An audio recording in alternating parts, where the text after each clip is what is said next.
Andhra Jyothi ఫోటోగ్రాఫర్ను CM Chandrababu ఫోన్లో పరామర్శించారు. నిజాన్ని నిర్భయంగా రాసే పత్రికలపై దాడి చేయడం దారుణమని సీఎం మండిపడ్డారు. ఇక బంగారుపాళ్యంలో వైసీపీ మోకల అరాచకంపై పోలీసులు దర్యాప్తు ముమ్మరం చేశారు.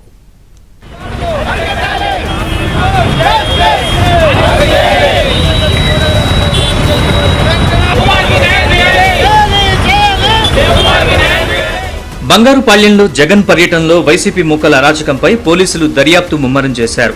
ఆంధ్రజ్యోతి ఫోటోగ్రాఫర్పై దాడి కేసులో పోలీసులు ఆధారాలు సేకరించారు. బైరెడ్డిపల్లి మండలం పెద్ద చల్లారికుంటకు చెందిన ప్రకాష్ ఆచార్యతో పాటు మరికొంతమంది దాడి చేసినట్లు పోలీసులు గుర్తించారు. ఇక మామిడికాయలను రోడ్డుపై పోసిన ఘటనలో తుంబపాలానికి చెందిన అక్బర్, ఉదయ్ కుమార్తో పాటు నిబంధనలు ఉల్లంఘించి రోడ్ షో నిర్వహించిన మాజీ ఎమ్మెల్యే సునీల్ కుమార్, బంగారుపాళ్యం మండల కన్వీనర్ బాలేరు రామచంద్రారెడ్డి, జిల్లా పరిషత్ మాజీ చైర్మన్ కుమార్ రాజాతో పాటు మరికొందరిపై కేసులు నమోదు చేశారు.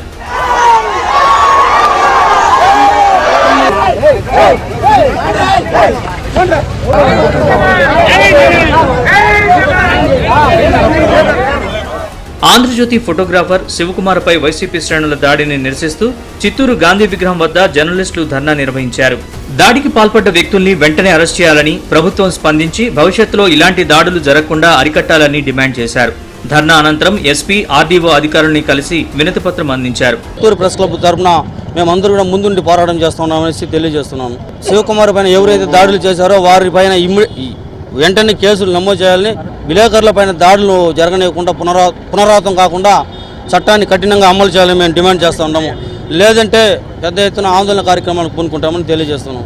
వైసీపీ మూకల దాడిలో గాయపడిన ఆంధ్రజ్యోతి ఫోటోగ్రాఫర్ శివకుమార్ ను ఫోన్లో సీఎం చంద్రబాబు పరామర్శించి ఆరోగ్య పరిస్థితిని అడిగి తెలుసుకున్నారు. జగన్ టూర్లో వైసీపీ మూకల దాడిని సీఎం చంద్రబాబు ఖండించారు. న్యూస్ కవరేజ్ కోసం వెళ్లిన ఫోటోగ్రాఫర్ పై దాడి అమానుషమన్నారు. నేతల ప్రోద్బలంతోనే దాడి జరిగిందని శివకుమార్ చెబుతుంటే బాధ కలిగిందని, నిజాన్ని నిర్భయంగా రాసే పత్రికలపై దాడులు చేయడం దారుణమని సీఎం చంద్రబాబు మండిపడ్డారు. ఇలా ఉంటే శివకుమార్పై దాడిని మంత్రి నారా లోకేష్ ఖండించారు. దాడికి పాల్పడిన వారిని వదిలిపెట్టే ప్రసక్తే లేదన్నారు.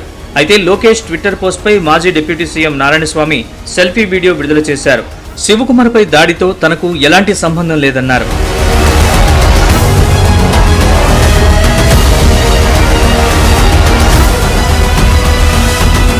జర్నలిస్టులపై దాడులు పునరావృతం కాకుండా కఠిన చర్యలు తీసుకోవాలని జర్నలిస్టు సంఘాలు డిమాండ్ చేస్తున్నాయి.